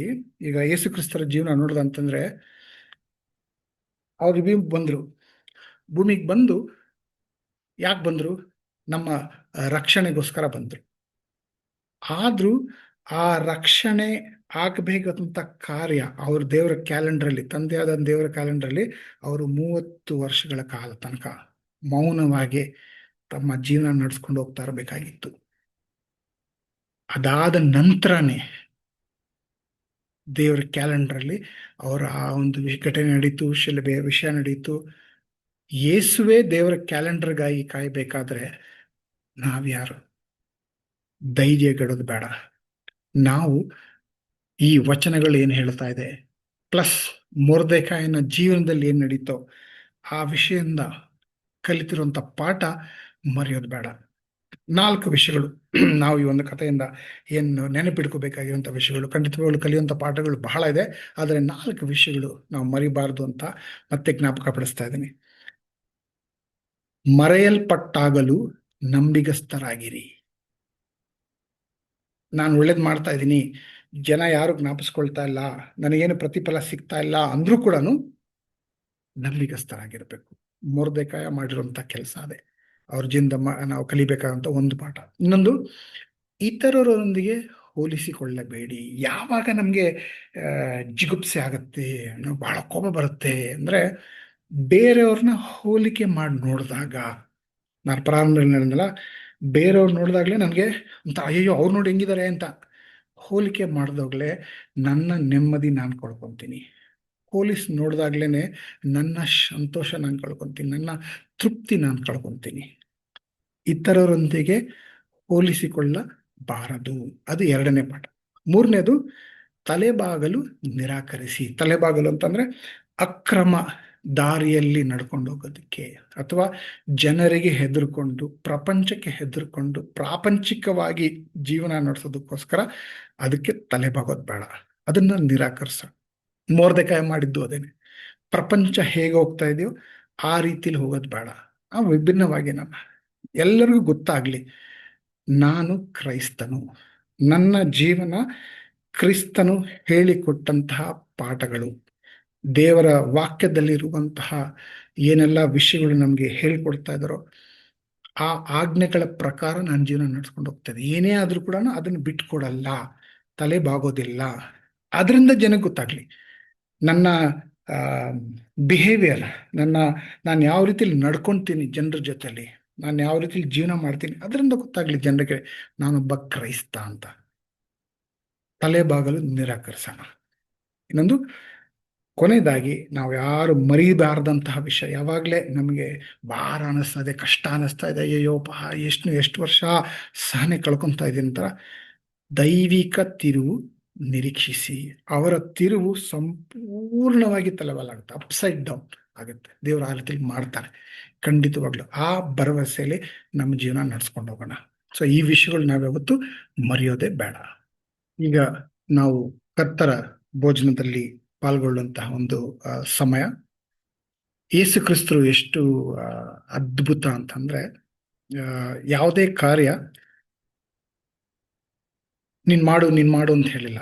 ಅವ್ರು ಮಾಡಿ ತೋರಿಸಿ ಇದರಂತೆ ನೀನ್ ನಡಿ, ಆ ರೀತಿಲಿ ಹೇಳಿರುವಂತಹ ಒಂದು ದೇವರು.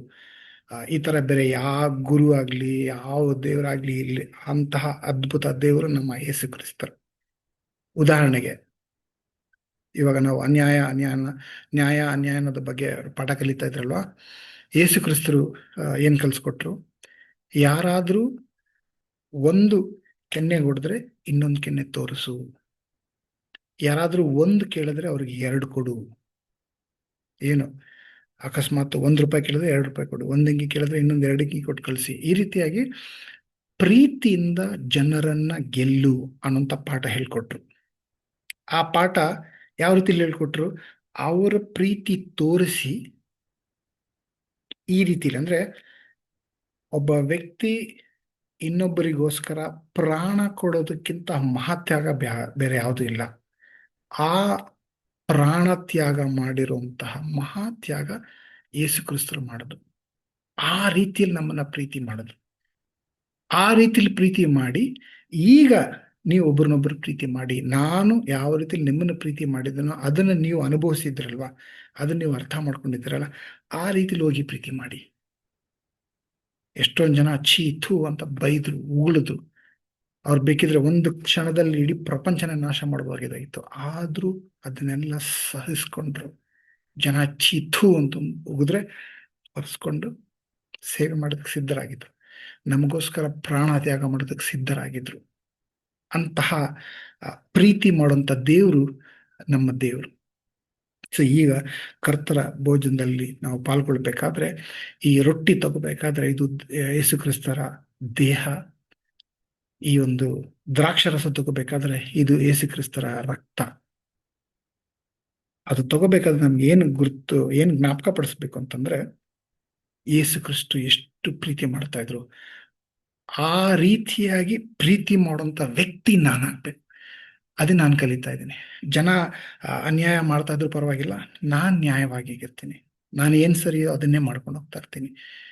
ಜನ ನಾನ್ ಮಾಡಿರೋಂಥ ಕಾರ್ಯ ಅವ್ರ ಹೆಸರು ಹಾಕೊಂಡು ಅವ್ರು ಹೇಳಿ ಗೆಲ್ಸಾದ್ರೂ ಪರವಾಗಿಲ್ಲ, ದೇವರ ಒಂದು ಕ್ಯಾಲೆಂಡರ್ ಇದ್ರೆ ಅದ್ರ ಪ್ರಕಾರ ನಡೀತಾ ಇರಲಿ. ಯಾವಾಗ ನನಗೆ ಸಿಗಬೇಕಾದಂಥ ಪ್ರತಿಫಲ ಅವರು ಸರಿಯಾದ ಸಮಯದಲ್ಲಿ ಕೊಡ್ತಾರೆ. ನಾನು ಅದಕ್ಕೋಸ್ಕರ ಕಾಯ್ಕೊಂಡಿರ್ತೀನಿ. ಆ ಕಾಯ್ಕೊಂಡಿರ್ಬೇಕಾದ್ರೆ ಯೇಸು ಕ್ರಿಸ್ತು ತೋರಿಸಿದಂತಹ ಉದಾಹರಣೆಯ ಜೀವನದ ಪ್ರಕಾರ ನಾನು ನಡ್ಕೊಂಡು ಹೋಗ್ಬೇಕು ಅನ್ನೋಂಥ ಪಾಠನೇ ನಾನು ಕಲ್ತಿರೋದು. ಈ ಶಿಲುಬೆ ಅಂತ ಬಂದಾಗ, ಕರ್ತರ ಭೋಜನದಲ್ಲಿ ಪಾಲ್ಗೊಳ್ಬೇಕಾದ್ರೆ ಆ ನಿರ್ಧಾರ ಇನ್ನಷ್ಟು ದೃಢವಾಗ್ಲಿ ನಮ್ಮ ಮನಸ್ಸಿನಲ್ಲಿ. ಎಷ್ಟೇ ಕಷ್ಟ ನೋವೆಲ್ಲ ಬರ್ತಾ ಇದ್ರು ನಾನು ಸಹಿಸ್ಕೊಂತೀನಿ, ನ್ಯಾಯನ ಬಿಟ್ಕೊಡಲ್ಲ, ದೇವ್ರು ತೋರಿಸ್ಕೊಟ್ಟಂತ ದಾರಿಲಿ ನಾನು ನಡ್ಕೊಂಡು ಹೋಗ್ತಾ ಇರ್ತೀನಿ. ಅವ್ರ ಕ್ಯಾಲೆಂಡರಲ್ಲಿ ಯಾವಾಗ ಏನ್ ಆಗ್ಬೇಕೋ ಅದಾಗ್ಲಿ, ಅಲ್ಲಿವರೆಗೂ ನಾನು ಕಾಯ್ತೀನಿ. ಯೇಸು ಕ್ರಿಸ್ತರು ಕಾಯ್ಕೊಂಡಿದ್ರು. ನಾವು ಯಾರು? ಮಾಮೂಲಿ ಮನುಷ್ಯರು. ಅವರ ದಾರಿಯಲ್ಲಿ ನಾವು ನಡ್ಕೊಂಡು ಹೋಗೋಣ. ಸೊ ಆ ನಿರ್ಧಾರ ಮಾಡಿಕೊಂಡು ಯಾವುದೇ ಕಾರಣಕ್ಕೂ ಎಂಥದ್ದೇ ಒಂದು ಶೋಧನೆಗಳಿದ್ರು ಕೂಡ ಬಿಟ್ಕೊಡ್ದಿರ, ತಲೆ ಬಾಗ್ದಿರ, ಯೇಸು ಕ್ರಿಸ್ತ ತೋರಿಸ್ತಂತ ದಾರಿಯಲ್ಲಿ ನಾವು ನಡ್ಕೊಂಡು ಹೋಗೋಣ. ಆ ಸ್ಫೂರ್ತಿ ನಮಗೆ ಶಿಲುಬೆಯಿಂದ ಸಿಗಲಿ. ಶಿಲುಬೆ ಏನೋ ಒಂದು ಕಟ್ಟುಕತೆ ಅಲ್ಲ, ಯಾವಾಗಲೂ ನಡೆದಂಥ ಒಂದು ವಿಷಯ ಮಾತ್ರ ಅಲ್ಲ, ಇಡೀ ಪ್ರಪಂಚನೇ ಅಲ್ಲೋಲ ಕಲ್ಲೋಲ ಮಾಡಿರುವಂತಹ ಒಂದು ಸತ್ಯ, ದೇವರ ಪ್ರೀತಿ, ಇದು ಸತ್ಯ. ಈ ವಿಷಯ ಕರ್ತರ ಭೋಜನ ಪಾಲ್ಗೊಳ್ಕೋಬೇಕಾದ್ರೆ ಪ್ರತಿಯೊಬ್ಬರು ನಾವು ಜ್ಞಾಪಿಸ್ಕೊಳ್ಳೋಣ. ಆ ರುಚಿ, ಅವರ ಪ್ರೀತಿ ರುಚಿ ಇನ್ನಷ್ಟು ಅನುಭವಿಸಿ ಆ ಪ್ರೀತಿಯ ರುಚಿನ ಬೇರೆಯವ್ರ ಹತ್ರನೂ ಹಂಚ್ಕೊಳ್ಳೋಣ. ರೊಟ್ಟಿ ಮತ್ತು ದ್ರಾಕ್ಷರಸಕ್ಕೋಸ್ಕರ ಪ್ರಾರ್ಥಿಸೋಣ. ತಂದೆಯ ದೇವರೇ, ಭಾರ ಅನ್ಸುತ್ತೆ ಸ್ವಾಮಿ. ಅನ್ಯಾಯ ಆದಾಗ ಭಾರ ಅನ್ಸುತ್ತೆ, ಕಷ್ಟ ಇನ್ನಷ್ಟು ನಾವು ಸಹಿಸಬೇಕು ಅನ್ನೋಂಥ ಒಂದು ಬಾಧೆ ನಮ್ಮನ್ನ ಕಾಡ್ತಾ ಇರುತ್ತೆ ಸ್ವಾಮಿ. ಆ ರೀತಿಯಲ್ಲಿ ನರಳುತ್ತಾ ಇರುವಂತಹ ನಮ್ಮೆಲ್ಲರಿಗೆ ಮೊರ್ಡೆಕಾಯನ ಮೂಲಕ ನೀವು ಪಾಠನ ಕಲಿಸ್ಕೊಟ್ರಿ ಸ್ವಾಮಿ. ತಾನು ಅನ್ಯಾಯ ಆಗ್ತಾ ಇದ್ರು ಕೂಡ ತಪ್ಪು ದಾರಿಗೆ ಹೋಗ್ದಿರ, ತಾನು ಮಾಡ್ಬೇಕಾಗಿರೋ ಕಾರ್ಯನ ಯಾರಿಗೂ ತಲೆ ಬಾಗ್ದಿರ, ನಿಜವಾದ ದೇವರು ಯಾರು ಅಂತ ಅರ್ಥ ಮಾಡ್ಕೊಂಡು ಆ ದಾರಿಯಲ್ಲಿ ನಡ್ಕೊಂಡು ಹೋದ.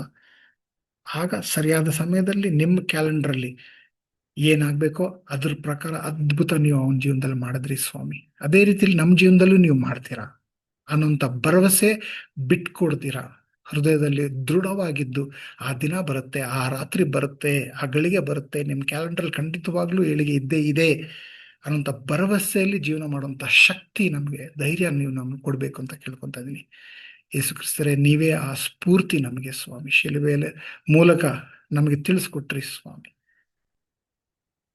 ಪ್ರೀತಿ ಮಾಡಿ ಅಂತ ವಿಷಯ ಕಲಿಸ್ಕೊಟ್ರಿ ಸ್ವಾಮಿ. ಯಾವುದೇ ಕಾರಣಕ್ಕೂ ಅನ್ಯಾಯಕ್ಕೆ ಇನ್ನಷ್ಟು ನಾವು ಅನ್ಯಾಯ ಮಾಡಬೇಕು ಅನ್ನೋಂಥ ಹೃದಯ ನಮ್ದು ಆಗ್ದಿರ, ಏನೇ ಆದ್ರೂ ನಾನು ಪ್ರೀತಿ ಮಾಡ್ತೀನಿ ಅನ್ನೋಂಥ ಮನೋಭಾವ ನಿಮ್ದಾಗಿತ್ತು, ನೀವು ತೋರಿಸ್ಕೊಟ್ರಿ. ಆ ರೀತಿಯಾದಂಥ ಹೃದಯ ನಮ್ಮೆಲ್ರಿಗೂ ಕೊಡಿ ಸ್ವಾಮಿ. ಈ ಆರಾಧನೆಯಲ್ಲಿ ಪಾಲ್ಗೊಳ್ತಾರಂತ ಪ್ರತಿಯೊಬ್ಬರ ಜೀವನ, ಅವ್ರ ಜೀವನದಲ್ಲಿ ಏನೇನಾಗ್ತಾ ಇದೆ, ಯಾವ ಹಂತದಲ್ಲಿದ್ದಾರೆ, ಎಷ್ಟು ಗೊಂದಲದಲ್ಲಿದ್ದಾರೆ, ಎಷ್ಟು ಬಾಧೆಯಲ್ಲಿದ್ದಾರೆ, ಎಷ್ಟು ನೋವಿನಲ್ಲಿದ್ದಾರೆ, ಎಷ್ಟು ಅತೃಪ್ತಿಯಲ್ಲಿದ್ದಾರೆ ಅನ್ನೋದು ನಿಮಗೆ ಗೊತ್ತಿದೆ ಸ್ವಾಮಿ. ಈ ರೊಟ್ಟಿ ಮತ್ತು ದ್ರಾಕ್ಷರಸನ ಆಶೀರ್ವಾದ ಮಾಡಿ ಸ್ವಾಮಿ. ಅದನ್ನು ತಗೋಬೇಕಾದ್ರೆ ಪ್ರತಿಯೊಬ್ಬರ ಮನಸ್ಸು ಮುಟ್ಟಿ ಸ್ವಾಮಿ. ನಿಮ್ಮ ಪ್ರೀತಿ ಅನುಭವ ಪ್ರತಿಯೊಬ್ಬರಿಗೂ ಆಗ್ಬೇಕು ಸ್ವಾಮಿ. ಆ ಪ್ರೀತಿಯ ಅನುಭವ ನಮಗೆ ಬಲ ನೀಡಬೇಕು ಸ್ವಾಮಿ. ಸರಿಯಾದ ದಾರಿಯಲ್ಲಿ ಮುನ್ನುಗ್ಕೊಂಡು ಹೋಗುವಂತಹ ಧೈರ್ಯ, ಸ್ಥೈರ್ಯ ನೀವು ನಮಗೆ ನೀಡ್ತಾ ಇದ್ದೀರಿ ಸ್ವಾಮಿ ಈ ಕ್ಷಣದಲ್ಲಿ.